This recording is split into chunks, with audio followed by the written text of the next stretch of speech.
My name is Danny Huston, and I play a character called Richard Kane, who usually has a scar right here, uh, and I'm revealed to be rather evil, one could say, for the viewer, but that's not how I think of myself. Richard Kane is, I believe, somewhat of a archetype evil guy, but he has a plan, and he's not particularly happy with the condition of the world today, for reasons that I'm sure we could all share. And he wants it wiped clean so that we can start again on a better footing, and create something which is pure and beautiful, opposed to what we have today, which maybe has been tainted a little bit by things such as social media, and a world that has been somewhat spoiled. The basic plot line is one that belongs to most film noir. It's a detective who is uncovering a crime that has happened. There is a femme fatale, played beautifully by Pamela Anderson. The detective played by Liam Neeson, as I'm sure you're aware, and it is a plot basically having to uncover what the crime is. It's quite evident that I'm suspicious in this situation. That's not a surprise, and it's set up early. I like Frank Drebin a lot because he's also shares somewhat of the same sensibilities as I do. There's a real delight in my meeting him. He's also kind of like an old-fashioned guy, and sees the world having changed, and believes more in an old-fashioned approach, and in that he really is a sort of a kindred spirit. Pamela Anderson as Beth is extraordinary. She unbelievable. I'm utterly smitten.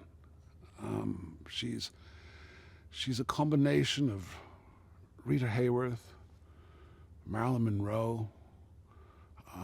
She's Mae West, Jessica Rabbit. But she's actually none of them. She's Pamela Anderson, and she has approached this in the most coquettish, attractive, fun, deceptive way. I love working with Liam Neeson because we know each other, so we can try stuff out without it being too much pressure between us.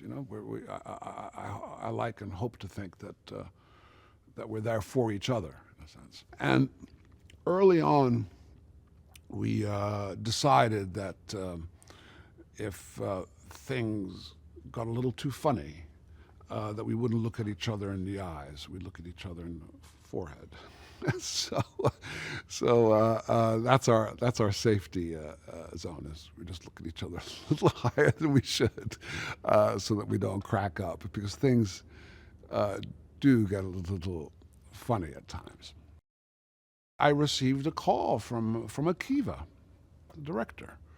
I was given the script prior to the phone call, and I also emailed Liam, who I've worked with before, and I read the script, and I was I laughed out loud.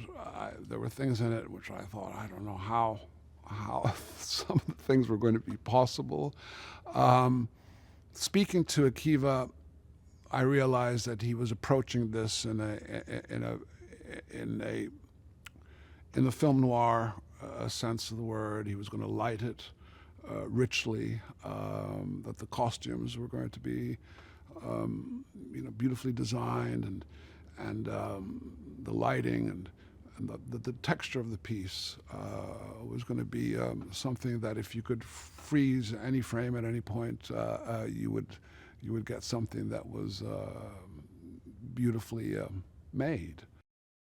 I was a big fan of the Naked Gun movies, and also the airplane movies.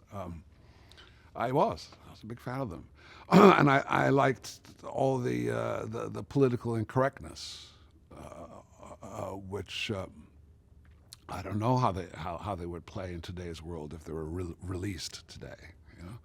But that's also a certain nostalgia. And again, that's where I trust Akiva completely.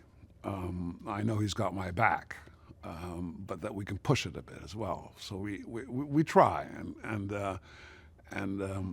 he will be the judge of whether it works or not. Betsy is an extraordinary designer, and she really helped me a great deal in defining the character of Cain. The first few days where I was really looking to define him, the wardrobe offered me a great deal and helped me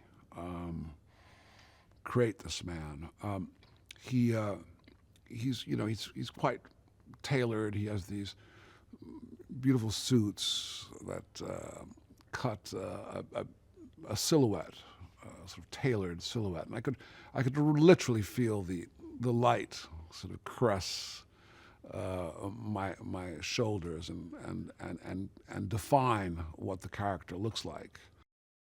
Yes, it's screwball, it's slapstick, it's smarter than that. It's all of those things. That's why they like it. Yes, but also comedy is it's a wonderful, entertaining thing. Entertainment and light entertainment, and something that's fun and just makes you laugh is sometimes something that we desperately need. Laughter is contagious, and if you hear somebody else laugh at something, it allows you as well to join in. So there's a participation of being able to see a film together as a sort of community of people and enjoy that night out.